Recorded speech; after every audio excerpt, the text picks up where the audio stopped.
First and foremost, I want to give all praises, honor, and glory to Yahweh, Bahasham Yahushai, Bahasham Racha Kodash. Double honors to the elders and the apostles of Great Millstone, and peace and blessings to the elect. And today we're going to go into the book of Proverbs, the 24th chapter. Be not thou envious against evil men, neither desire to be with them. And why is that? Because first off, what would make somebody envious against an evil man? The things that they have, right? And it's even in the book of Psalms, right? It says that envious, right? Psalm 73 and 3. For I was envious at the foolish when I saw the prosperity of the wicked. You see, so through the prosperity that they seem to have,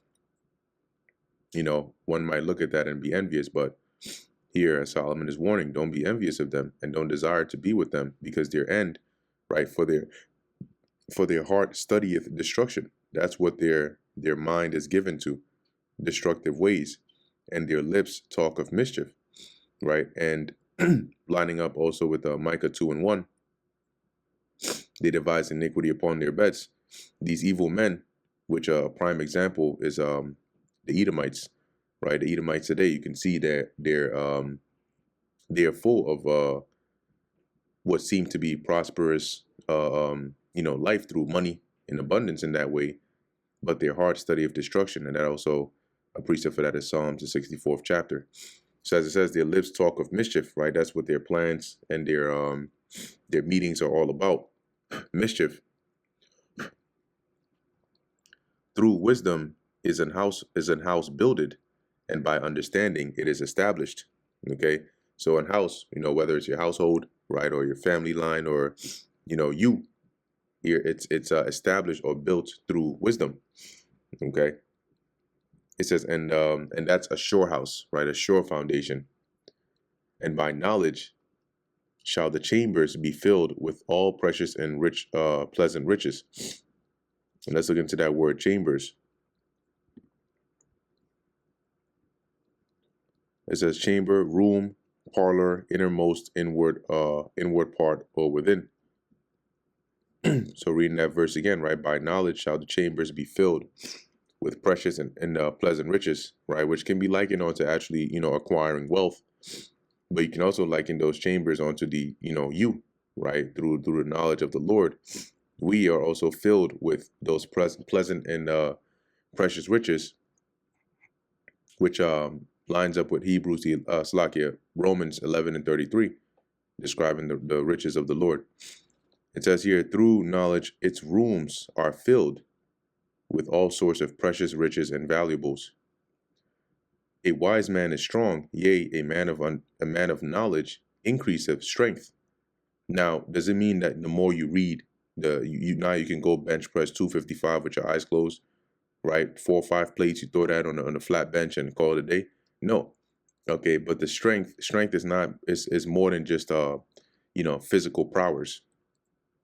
All right, but in knowledge, a man that's increasing in knowledge increases in strength in many facets, right? And the scriptures tell you that the wisdom strengtheneth a wise man more than. Let me see if I can find that. Wisdom, wise man, more. Sometimes you gotta throw in those key words, or the wise. I think that's what it is. Wise. Yeah, Ecclesiastes 7:19. Wisdom strengtheneth the wise more than 10 mighty men which are in the city. See, so it's not dealing with necessarily physical strength, but power, right, or strength that comes through wisdom to overcome.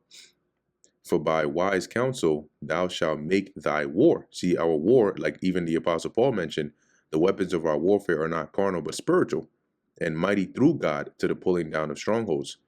So by wise counsel thou shalt make thy war, and in multitude of counselors there is safety. See, so if you, even like on an actual carnal level, if you go to make war, it should be through counsel, right? Through wise counsel. And as it says, in the multitude of counselors, there is safety because there is a surety, right? That whatever decision comes out of it it has been tried, right? It has been, thought of. It has been well planned. Wisdom is too high for a fool. He openeth not his mouth in the gate. And in the gate is once again the place of assembly, of discussion, of disputes. But he's not going to open his mouth because he doesn't have wisdom, right, to bring forth. And as it says, wisdom is too high for a fool. So wisdom is not going to dwell with a fool. And the thing is, if you try to give wisdom to a fool, they won't appreciate it. He that deviseth to do evil shall be called a mischievous person. And I mean, that's the rep they're going to earn, right? Let's actually look into the word mischievous. But when you devise to do evil, you plan, you plot evil things, right? Mischievous, discretion, device, plot, wickedly, right? Thought wickedly. So you do wickedness, you're known as a wicked person, right? It says the thought of foolishness is sin, and the scorner is an abomination to men. So you want to be mindful of, your thoughts, because even the thought of foolishness is sin. And the danger in that is the thought of foolishness brings forth the actions of foolishness, right? If unchecked. And the scorner, let's look at the word scorner.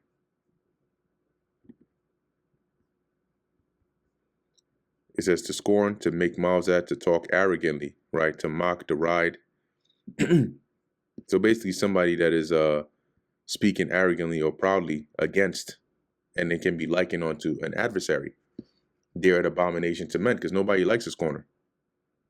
If thou faint in the day of adversity, thy strength is small.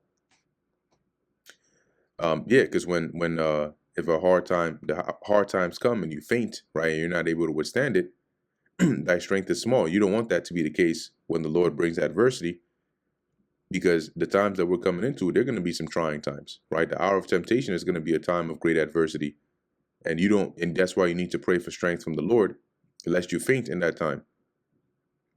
If thou forbear to deliver them that are drawn unto death, and those that are ready to be slain, if thou sayest, and that's basically like somebody on trial, right? Or somebody close to death, drawn unto death. It says, rescue those who are unjustly sentenced to die, save them as they stagger to their death.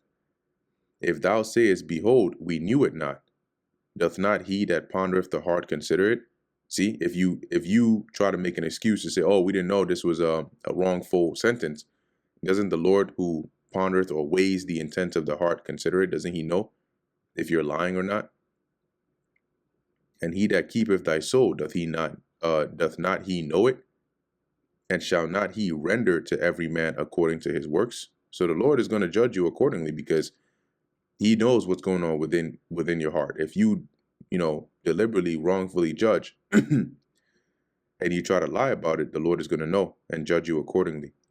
My son, eat thou honey, because it is good, and the honeycomb, which is sweet to thy taste. So shall the knowledge of wisdom be unto thy soul, right? It's going to be sweet. And does this mean that eating, you find a honeycomb and you go and eat it, all of a sudden you have wisdom now? No.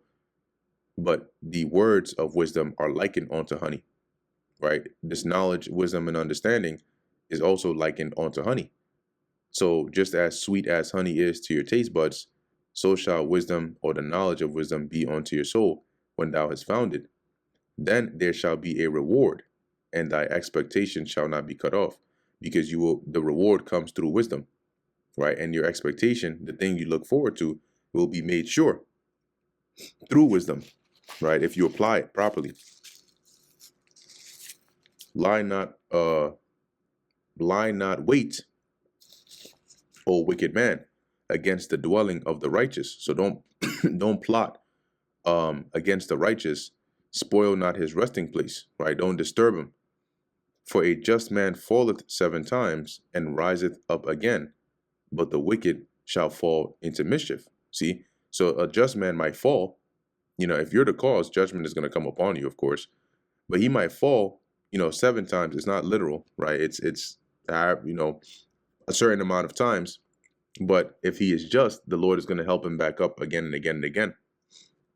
But the wicked shall fall into mischief, which also means that, going back to the just man, there are times when you fall. There are times when you do something wrong and it's likened unto falling, but you rise back up again through the Spirit of the Lord. You're not down and out just because you fell once. Rejoice not when thine enemy falleth, and let not thine heart be glad when he stumbleth. But keep in mind, right, there's a balance of this. See, it says, lest the Lord see it and it displease him, and he turn away his wrath from him. Now, this enemy here, does this make sense for this enemy to be, say, Esau, Edom? No. In Psalms 83, it lists the enemies of Israel. And the scriptures say, happy shall he be, right? Happy shall he be. Yeah, Psalm 137:8. O daughter of Babylon, who art to be destroyed, happy shall he be that rewarded thee as thou hast served us. Happy shall he be that taketh and dasheth thy little ones against the stones. That's a pretty adverse, right? That's against your enemy, because if you're dashing the little ones of your enemy against the stone, that means that your enemy is falling, right? They're in a bad position. So why would the scriptures in one part say, happy shall he be, but then Solomon is saying here, don't rejoice when your enemy falleth? This enemy is not talking about your actual, enemies as in the other nations. Okay, rather your neighbor, one that is maybe you're against or is against you, that's a fellow, Israelite. They are the ones who the Lord would be displeased, depending on the situation, if you're glad and rejoicing to see them stumbling. But the Lord is going, what does it say? Matter of fact, I believe this might be in Revelation. Yeah, Revelation 18:20. And this is when the Lord has destroyed our enemy, right? And he has given us the victory. And here it says what? Rejoice thou over her, thou heaven, and ye holy apostles and prophets, for God hath avenged you on her. Who? Babylon. So this is not talking about your like our enemy, like as in our adversaries like Esau and the other nations, or the Edomites and the other nations. We should rejoice, right, when they fall. It literally just said that in Revelation 18:20. And let not thine heart be glad when he stumbleth. It's not talking about these kinds of enemies here. It's talking about, the same kind of your neighbor, right? Your fellow Israelite. Lest the Lord see it and it displease him, and he turn away his wrath from him. The Lord ain't gonna see us rejoicing over the fall of Babylon and then turn and set it back up. When the Lord gave us the victory over the Egyptians, which are our enemies, did we not rejoice? Did we not sing unto the Lord? Why didn't he say, whoa, hold on, I'm displeased at that. Let me turn my wrath from them. No. So see, when you read these scriptures, you have to be able to, put it in practical sense, right? And reason about it to see, okay, all right, clearly Solomon is not referring to your enemies as in anybody like these other nations. Verse 19, fret not thyself because of evil men, neither be thou envious at the wicked. Let's go into that word fret.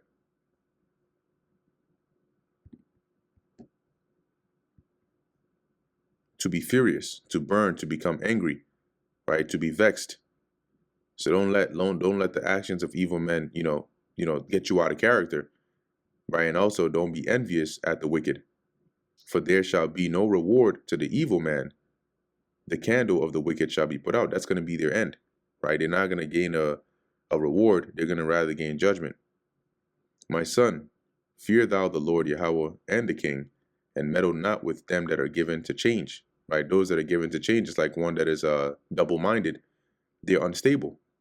So don't meddle with them, for their calamity shall rise suddenly. Let's actually look at that word change real quick. Them that are given to change. To repeat, to do again, to alter, to be repeated, to alter, to disguise oneself.